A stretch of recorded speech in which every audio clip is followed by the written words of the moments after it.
This is Sylviane with the Writer's Quill. Today we have Gary. Gary is a wonderful writer. He writes on Substack, and I want to invite you all to listen. And I want to thank you for joining us, Gary. Thank you very much. Nice to be here. Wonderful. So I'm going to start out with just a little bit about your personal journey, and I'd like to know, can you tell us a little bit about yourself and how you started writing? Yeah. Well, I'm 55, live in the UK, obviously, with the accent. Uh, I live with Kim and our children. We've got four cats. All writers have got to have cats, haven't they? Um, and I started writing about 8 years ago on a website that rewarded writers with cryptocurrency. I did quite well out of that. Um, I was writing short stories, personal essays, serialized fiction. Um, but I sort of burned myself out over that.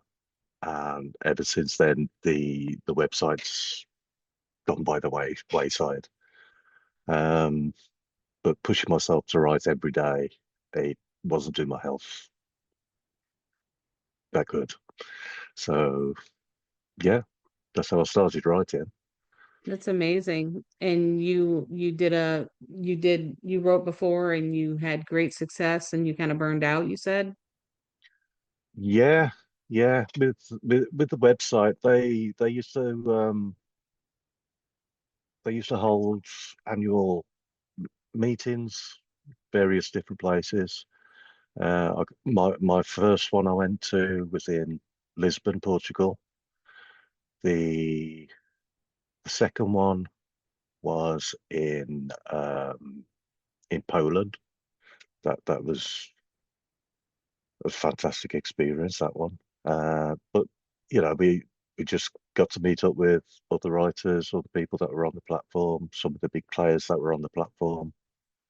Um, I also I created, I co-created a bit of a writers club on there, and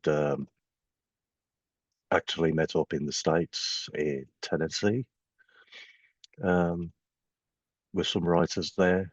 Uh, Also made my way up to Canada, to Toronto, and all this was paid for through my writing, so I must have done okay through it. Right? That's amazing. That's truly amazing. And I'm honored that you're here with me today to speak with me. I'm Thank you. honored anyway because you have great work that you do. I think that anyone Thank who you. reads it would be absolutely addicted to it. So everybody really does need to check out Gary's work. Um, so what is the first story or the piece of writing you ever created that made you feel like you were a writer? Um, I started getting some feedback, and it was quite humbling. Because actually on the platform, I didn't intend to write fiction. Um, it's always something that I've sort of thought, like most of us, we've all got a novel in us, they say, and that was always at the back of my mind. But I was actually um, into doing 3D graphics at the time, and I started posting about that. And someone mentioned how some of my essays about it sounded quite good, the way I put the words together. Mm-hmm. And one day I thought, why not? I saw a lot of fiction on there, and I thought I'm going to try to write something. And I wrote the first chapter of a fantasy story that I wanted to um, serialize. I never got around to serializing it, but I received such great feedback from this fantasy story, and um, like the writers club that I co-created basically grew up through that.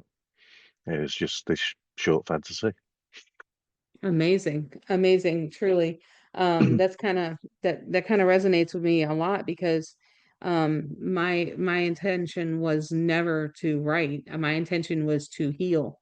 Um when I was going through Yeah. something, I used to write poetry and hmm I loved it, but it was just an outlet for me when I was younger. But it's not like I'm ancient, right? But I'm not young anymore like I was then.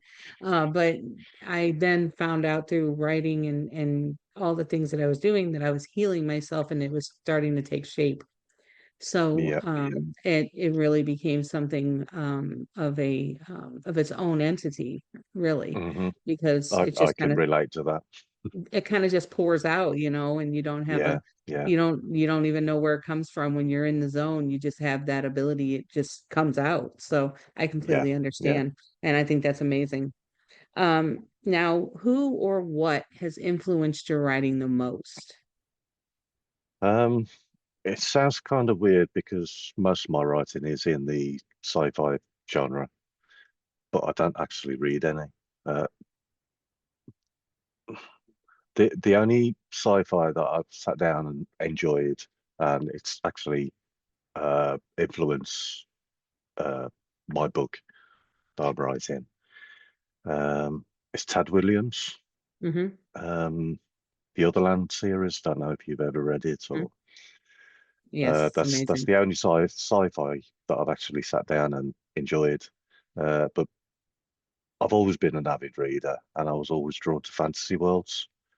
Hmm. Weiss and Hickman, Anne McCaffrey, Dragon Riders of Pern, Tolkien, of course, Hmm. uh, and more recently, the Witcher series.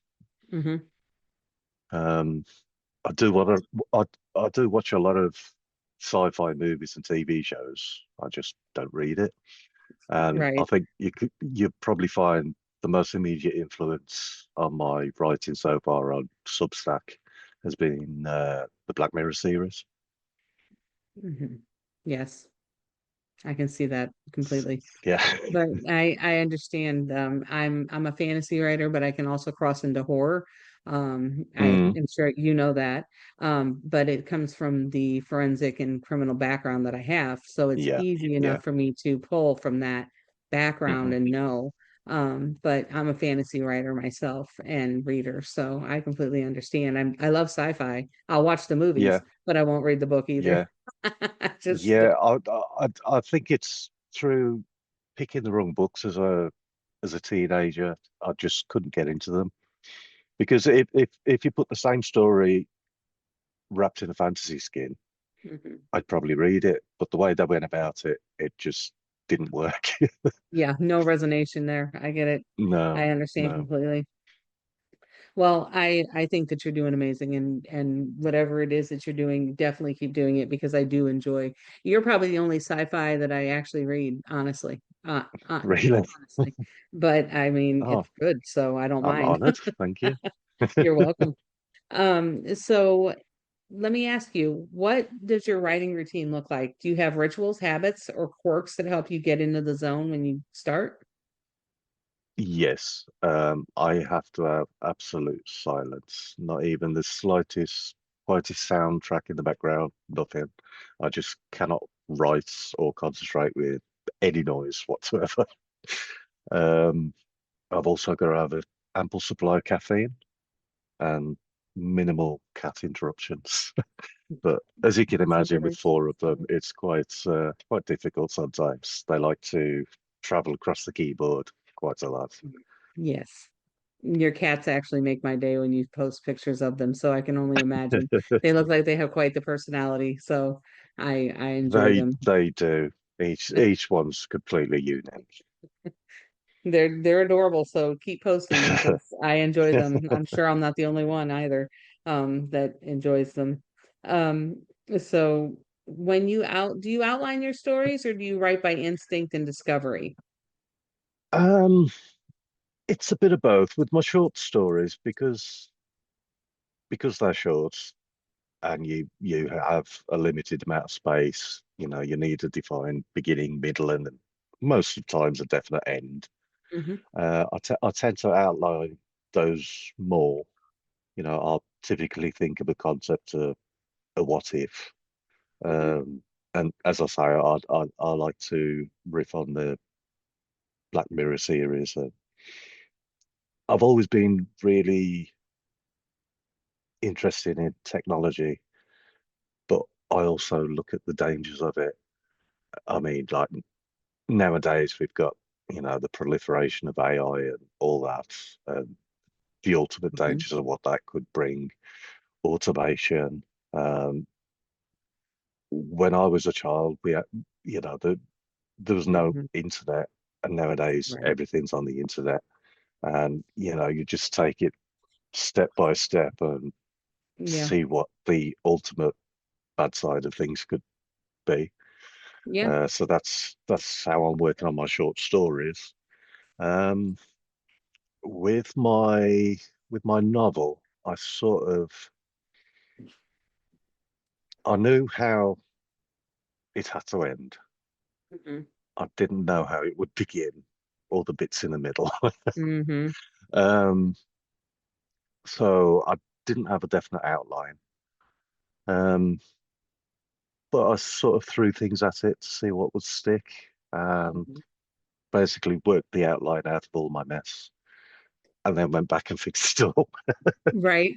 Take things out, slot them in, move them Yeah, around. yeah, I understand that yeah, completely. I'm a linear writer, so I actually write in order normally, right? yeah, But the yeah. problem is that when you sit back and you take a step back from your book and you have to look Hmm. at it the way everybody else is going to look at it, you have to Yeah, think, okay, well, no, nope. So now I have to move Elian and I have to move him to here, and I have to put Valen yeah, up here. And now I'm taking yeah, basically chapter three and moving it to chapter seven, chapter three, and making everything between three and seven slot in the work for that, you know. yeah. So I totally understand.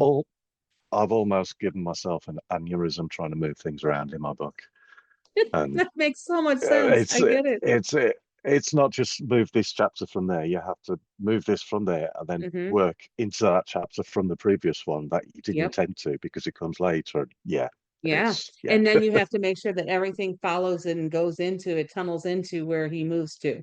So you take it yeah, from here and then you do that and everything before yeah, goes into the next. So it's yeah. not what everybody thinks. It's not like it's not simple. You're not just No, taking a Jenga piece out and putting it somewhere else. yeah, yeah, You're actually recomposing your entire book, your yeah. manuscript. So I totally It's no understand. mean feat. It is not. And then about the like technology is amazing to me. I feel like respectfully, I Yeah, mean, I think that we are on a prefaces of something that could be truly amazing. I think that the just like anything else though, just like anything else, and I'll say this with my whole heart, what we do with it, really. And exactly. that's Yeah, that's really what it boils down to. yeah, I know everybody talks about, like Skynet and, like Terminator and all that, but yeah, yeah, my brother watched Terminator 2 over and over again on VHS when I was growing up. So I totally understand. I could probably recite it. But at the same time, like look at all the good that's coming from it. There's a yeah, lot of yeah. good. And there is, I mean, we do need to have stricter things on it, but I mean, as a new Yes. thing, you got to see it and let it start before we can Yeah, condense it and yeah, and put all the parameters on it that need to be for yeah, safety. So I think that, I mean, we were all against, I mean, I remember when word processors came out against typewriters. Nobody liked those yeah, either. So I yeah. mean, realistically, everybody was like, no. So Yeah, I'm old yeah, enough to remember that. I can remember the first IBM computer. Um, so, and the big floppy disk. I'm sure. yeah, yeah, Yeah, that big, yeah. yeah, square with the Yeah, round thing. we had those in school. Yeah. Yeah, yeah, that's the first ones I remember. So next question for you is, what's the hardest part for writing? What's the hardest part of writing for you, and how do you overcome it? Um, remembering details, um, in long form writing. Um, I've got MS, and in recent years, I feel the cognitive effects of that, and it mostly affects my memory. So when you're writing like a 70, 80,000 word novel Mhm, and you forget where someone met someone and how they looked and what that location was, things like that. Um, this is one place where I do admit to using AI. mhm, I keep my story Bible and all the details, all the characters and everything about the story in Notion, Mm-hmm. and I use the AI in there to go through my own writing. It's not generative in Notion. It only feeds you back what you put in. Um, so if I need to remember who this character was, who met so and so, who did this, I can ask this complex question to the AI in that, and it'll draw it through my from my writing itself and just fill me in with that. So that's one way in which technology is wonderful. It is absolutely It's wonderful. It yeah, has replaced the old recording, the little handheld recorder. yeah, yeah, Yeah, and then you'd have to yeah, rewind it all the way back to get it. So yeah, I totally yeah, understand. yeah. And I use Only with Notion as this, you well. don't. Yeah, with this, you don't have to rewind Yeah. it. You just ask it the question, and there you go. Yep, exactly. I use Notion too for a lot of things. I have it for Yeah, my life. Like my whole life is mapped out in Notion. And yeah. it's amazing. I didn't know anything about it. And then I was like, oh, I don't think I could live without this at this point now. I sort of stumbled into using it. I started writing my book without Notion. I was keeping thousands of notes in a Google Doc and trying to Mhm. manually search through that. And I was looking for a solution, and someone suggested Notion, and yeah, been using it ever since. I want to let you know too, there's another one that you can use that I find very, very helpful. And it actually will create a mind map for you and everything. Is that It's Obsidian? Notebook Oh, LM from Google. yes, yes, I've used that. Yeah. Love it. I absolutely Eh, adore it because it actually will give you a I whole mind map. yeah, it's quite fun putting a few chapters of your own work in there. Again, the two Mhm. um getting it to produce a podcast talking about your own work. It's Exactly. yeah, it makes you feel like a proper writer. Yeah, and it also you can actually join the podcast so you can ask questions and it'll actually tell Yes, you the yes, things that you yes. want to know. I'm not trying to plug Google, really, I'm not, but like it's really No, great for no. writers. But I kind of am at the same time. But it's really just great for writers and just to Yeah. have that. And then now they have a video too, where it'll actually make a video of what you've discussed, what you put in, and it tells you in video, like a video of what it looks like and what Oh, somebody else okay. would see it as. So it's really, really Ah, it's getting more I haven't advanced looked as we at it for a go. month or two. So yeah, Yeah, it's really cool. yeah. But I agree with you. I understand my memory isn't the best either. I got too much going on. So do you have a favorite scene or character that you've written? Uh, yes. Penultimate chapter in my manuscript. It's the ultimate climax and the resolution of the book. Um, So we won't dive too deep into that. no, no. Yeah. Speak about that later, Understand. maybe. Got it. But you do have one, and that's amazing. Yeah. We'll leave it there. Um, do you find yourself drawn to certain themes or messages across your work? Now, I know you're sci-fi and you do that, but is there a certain theme Yeah. that you keep with? Um, I like to explore what the future means for humanity, and also like to throw in a lot of emotion into that. Hmm. Explore things like grief and loss. Hmm. Um, but I mean, I can get inspiration from anywhere. Like for example, in the early days of writing my book, which we'll go into later, um, I, I I caught a very brief snippet of uh, a YouTube video, and they were going on about some future technology, and the word organoid sprang out at me, and I thought, I've never heard that term, organoid. So I did a Yeah. bit of research, and it turned out that it's an actual thing that they're working on to grow stem cells in a lab to form an organic microchip, and using that in a computer. Mm. So that's grown into my writing. Um, And as I say, any sort of technology that comes up, it tends to spark a lot of curiosity in me. Um, Having MS, I heard about Elon Musk's Neuralink and how Hmm. it would help. Well, it's currently helping some patients who, they're stuck in their body basically. They Yeah, can't do a lot, but they can exactly. actually control a computer through their, Yeah, basically through their mind. yeah, And I've seen that. It's an amazing thing. yeah, and things like that, they just fascinate me. And again, just trying to take it to the nth degree and see where this technology could lead us in the future. Yeah, That's what I interests me. I totally respect that. I mean, I think about like people that have like things like that, like you have going on. And respectfully, it's not you that's lacking, it's your body that's not giving, Yeah, right? yeah, So that's where it comes into play for that.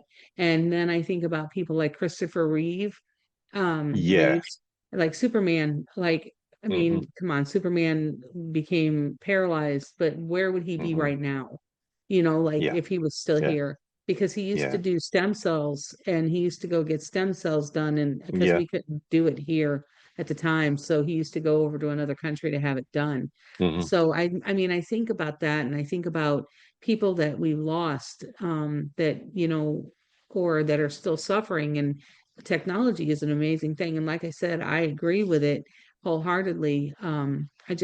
The one thing, just like everybody else, as long as it doesn't fall in the wrong hands, we're going to be golden. Yeah, I feel like, yeah. I But mean, like, it's there. go, yeah. And that idea, like, if if you think of something like Neuralink and your brain's attached to a computer or it's controlling the computer, what then happens if Google happened to create it and you fed ads into your head Hmm. Yeah, and yeah, thoughts being put into your head that aren't your own? And yeah, exactly. Yeah, like what if that somebody that's hacks the your sort of brain, thing. basically? Yeah, you, yeah. you know But like that's the the basic premise of the technology is fantastic, but exactly. in the But right then there's hands.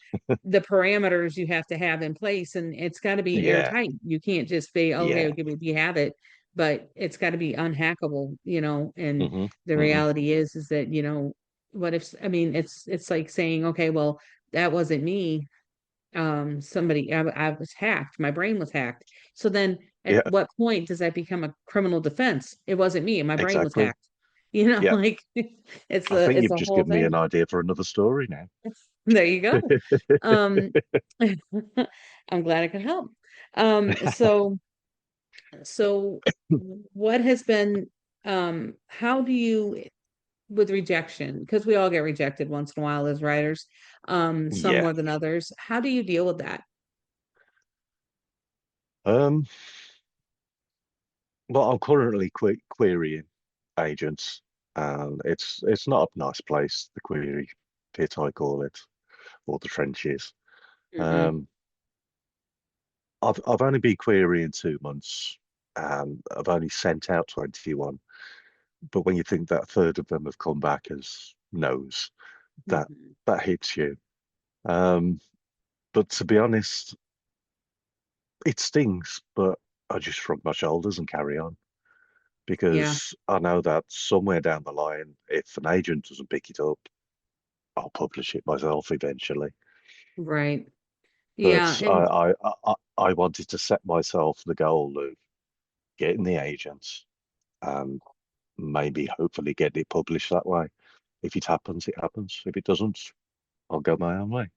exactly. No, I completely respect that. And that's a good way to look at it. I mean, I always think about the fact that, Stephen King queried 30 agents before he got his first one, you know. And I Yeah, think about J.K. Rowling, and I think she had in the upwards of like 15 or 16 that she tried to go through, and they didn't want her. yeah, They said it yeah, wasn't going to work. And I think yeah, about all these people that, are the greats, they're billion-dollar people, they have yeah, so much that they have. Um, and, just looking, I mean, I was on Stephen King's IMDb I guess it was probably about 3 weeks ago. And when I tell you, I just scrolled, like just Yeah, continued. It yeah, just never stopped, right? And yeah. I'm going, and I love Stephen King. I've always loved his work, but the reality is that the man never stops. It's just No, never no. stops. So he's always in that mode. Like I just wonder if everything he sees outside is a reason or something that he can put in a book. Like his brain has to Yeah, work that way because yeah, it's just yeah, amazing. But he, yeah, you know, he struggled at first too. So that's what I always try yeah. to keep in my Everyone mind. And does. Yeah, yeah, it's probably like yeah, a rite of passage for us, you know, like yeah, we have to go through it to get there, you know. yeah, So yeah. I feel like it's something that we just have to deal with. All right. So what I'm going to do now, and this has been amazing. I want to because I want you to tell me about what you got going on as much as you can. I understand there's a level of secrecy there because we have to keep it that way. But Yeah. what I want to do is I want to ask you some rapid fire questions, and then I'm going to let you tell me about your upcoming book you're working on. So Okay. rapid fire, you answer first thing that comes to mind: coffee or tea while writing? Coffee. Coffee. Hot or cold? Hot. Okay. Favorite writing snack? Peanuts or Oh, chocolate. Or chocolate peanut. covered peanuts. I was going to say chocolate covered peanuts. I mean, why not just smash them together? Um, if you could co-write a book with any author, living or dead, who would it be? Uh, I've thought on this and I don't feel like I'm in the same league as any famous writer, so I can't answer that one. Who do you look up to the most? Writing, Mm-hmm. Tolkien. Tolkien? Okay, we'll take it. We'll go with Tolkien. We'll use that as an answer. One word to describe your writing style. Emotional. Emotional. Perfect. Thank you. Now, I'm setting aside because I did take some of the questions that I would normally ask, but I want to give you a chance to talk about your project that you're working on because you deserve that. And I Thank respect you. that with all my heart. So go ahead. Floor is yours. Um, well, I've completed a manuscript called Lullaby's Echo, and it's the first book in a planned trilogy called Trinity of Echoes. And to give you the elevator pitch, to save his comatose sister, a gamer must break into a virtual prison made not of her own code, n- n- bleh, made not of code, but of her own weaponized grief. And I think the best way to tell you about the story is to tell you about how I came up with the idea. Okay. It's quite personal. 20 years ago, I lost my sister, Julia. I Um, watched her in a coma. She would be kept alive by machines. And ultimately we lost her. I'm so And that sorry. journey through grief, that feeling of, thank you, that feeling of being both there and not there, it never left me. Mhm. Um, and also, as I mentioned, I live with MS, so sometimes my own reality, my own memories, they can feel like glitches, Mhm. like a glitch in reality. So I started to wonder, what if that journey through grief and cognitive dissonance was a literal one? And what if a man had to watch his sister trapped, not in a coma, but in a perfect simulated reality, a beautiful cage built from her happiest memories? And what if the only way to save her was to dive into that world where reality itself is constantly breaking down? And that's where Lullaby's Echo came from. It's about a brother, Gabe or Gabriel, cynical but protective engineer whose sister Alice gets trapped by a totalitarian system called Samsara in a digital paradise. And to get her back, Gabe has to plunge into the network's dark underbelly. Um, to navigate the world, he's forced to make alliances with mysterious strangers an amoral entity that seems more interested in studying his pain than in helping him. And it becomes a desperate journey where he's got to sacrifice his own mortality and ultimately his own identity to save the one person he has left. And that's basically what Lullaby's Echo is. That's amazing. That's absolutely, truly amazing. And that's absolutely enough to give everyone a great idea of how deeply rooted and emotionally tied this is to you. And Thank you. you said that there's a song that goes with it, correct? There is, as you can tell by the title, there is a lullaby in it. Um, it's no spoilers, but Gabe and Alice, they were both orphaned quite young, and their mother sang them a lullaby, which only they two know. And it's kind of a thread that weaves not just through the first book, but throughout the trilogy that I'm planning to write.